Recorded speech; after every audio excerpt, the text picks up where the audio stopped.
اللہ سے خود کے فاصلے کو ختم کریں، مگر کیسے کریں؟ ویسے پہلی بات تو یہ ہے کہ اللہ سے ہمارا فاصلہ ہے ہی نہیں۔ ہاں، ایک بنایا ہوا ہے، کہہ لیں بنوایا ہوا ہے سوچ کا فاصلہ، کہ میں جو بھی کروں کچھ بھی ہونے والا نہیں، میں بہت ہی گناہ گار ہوں۔ اور وہ فاصلہ بھی اس لیے ہے کہ بتا دیا گیا ہے کہ اللہ ہے تو بنانے والا، پیار بھی کرتا ہے، خیال بھی رکھتا ہے، مگر کیا؟ وہ بہت اوپر رہتا ہے اور ہم سے آسانی سے مانتا بھی نہیں اور ملتا بھی نہیں۔ جو بھی کریں اس کے اقتدار اس کے مقام کے مطابق نہ ہی ہوگا۔ اور پیر صاحب، استاد صاحب اور کئی صاحب اور صاحبہ یہ بتائیں گے کہ جو آپ کی شہرک سے بھی قریب ہے، اس کا قرب حاصل کرنے کا کیا طریقہ ہے اور اس کے لیے کیا کیا جائے، کیا کیا ایسے ہم کام کریں کہ وہ اس کی قربت حاصل ہو جائے۔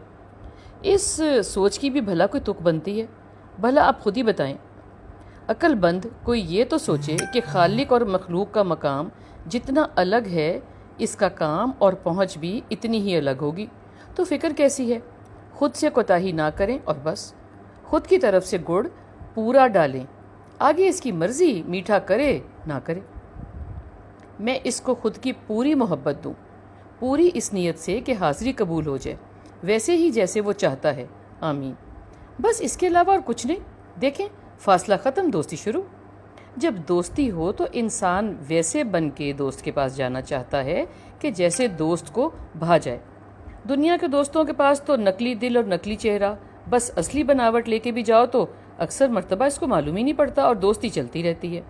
اللہ کی دوستی میں تو خالص ہونا ہی ہے اور بس، کوئی میک اپ نہیں، کوئی مصنوعیت نہیں، کوئی مسکہ بھی نہیں، خالص دل، خالص نیت لے کر آؤ تو حاضری پکی اور نوکری بھی، آخرت پکی اور دنیا بھی۔